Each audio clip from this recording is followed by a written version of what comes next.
دراسة جدوى مشروع تربية 300 فرخة بياض في البيت بمعدل ربح يومي 555 جنيه، في الشهر 16,650 جنيه، وفي نهاية الدورة صافي الربح 133,000 جنيه.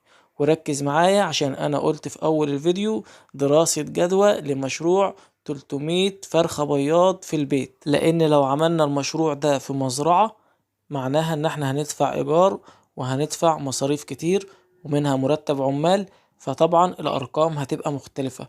واحنا قلنا 300 في البيت لان في ناس لو ما عندهاش مكان واسع بتجيب بطاريات وبتربي في بطاريات وبتبقى المساحة مناسبة عندها. ودراسة الجدوى دي بناء على طلب المتابعين للناس اللي عايزة تعمل دراسة المشروع في البيت. قبل ما نعمل دراسة الجدوى عايز اعرفك ان احنا متاح عندنا حجز فراخ بياض عمر 100 يوم ابيض واحمر لجميع الشركات. كمان متاح عندنا حجز كتاكيت بياض لجميع الشركات، بس اقل كمية تقدر تحجزها عدد 1000. وكمان عايز اعرفك متاح معايا متابعة عن طريق الواتس باشتراك شهري بسيط للناس اللي عايزة تعمل مشروع تربية الفراخ البياض او مشروع الفراخ التسمين.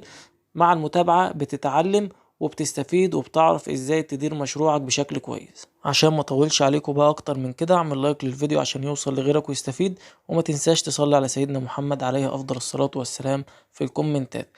مبدئيا كده المطلوب منك انك تجهز المكان عندك عشان يستقبل ال 300 فرخة، سواء كان هتربي ببطاريات او سواء كنت هتربي تربية ارضي. تاني حاجة لازم مكانك يكون متجهز بشفاطات ومتجهز بخلايا تبريد عشان تقدر تحافظ على ارتفاع درجات الحرارة اللي بيحصل في فصل الصيف وتتحكم فيها وتنزل درجة الحرارة بنسبة معقولة عشان تاخد أعلى إنتاج من الفراخ عندك. بعد ما جهزت مكانك هتجيب ال 300 فرخة. سعر الفرخة البياض حاليا عمر 100 يوم بيتراوح من 260 ل 280 جنيه. احنا هنقول سعر الفرخة 280 جنيه، يبقى عندك 300 فرخة في 280 هيعملوا 84,000 جنيه. طبعا الفراخ دي هتيجي هتقعد عندنا مثلا حوالي 40 أو 50 أو 55 يوم عبل ما تبدأ تدينا إنتاج شبه مستقر وطبيعي.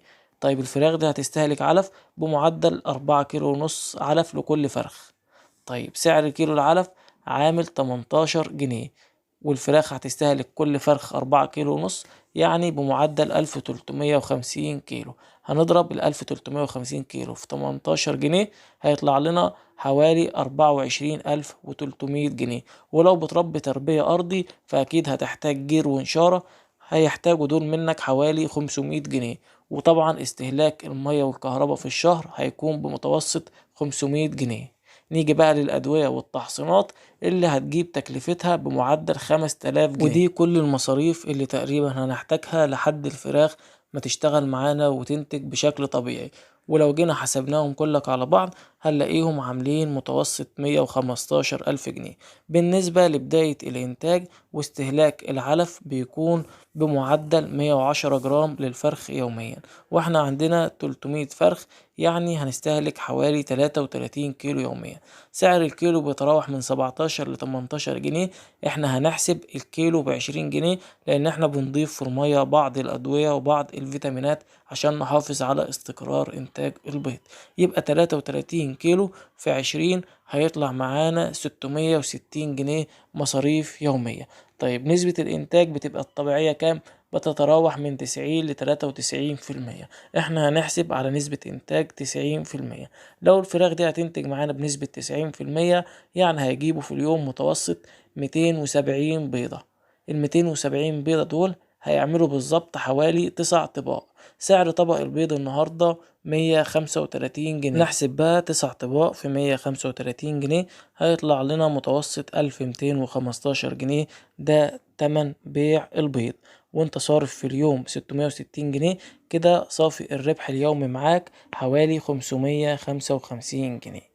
طيب لو جيت حسبت ال 555 دول وضربتهم في 30 عدد أيام الشهر هيطلع معاك 16,650 جنيه ربح شهري. هتخصم من 16,650 جنيه 500 جنيه مصاريف كهرباء ومية، وكمان 150 جنيه تمن طباق البيض الفاضية اللي هتحط فيها البيض، هيبقى معاك 15,500 جنيه.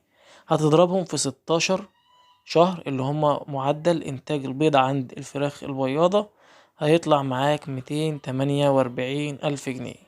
248,000 جنيه دول هتخصم منهم 115,000 اللي احنا كنا صرفناهم في الأول تكلفة الفراخ والعلف والأدوية والتحصينات، هيطلع معاك باقي ربح بمتوسط 133,000 جنيه في سنة ونص. طبعا الرقم كويس جدا للناس اللي بتشتغل في التربية المنزلية، لكن لو انت مأجر مكان طبعا، ومأجر مكان مخصوص عشان عدد زي ده، وكمان لو هتجيب عامل، فانت تقريبا هتطلع بدون اي ربح. الفكرة كلها هنا ان التربية المنزلية انت اللي بتراعي الحاجة بنفسك، والمكان مش بتدفع له ايجار، فبيطلع معاك معدل الربح كويس.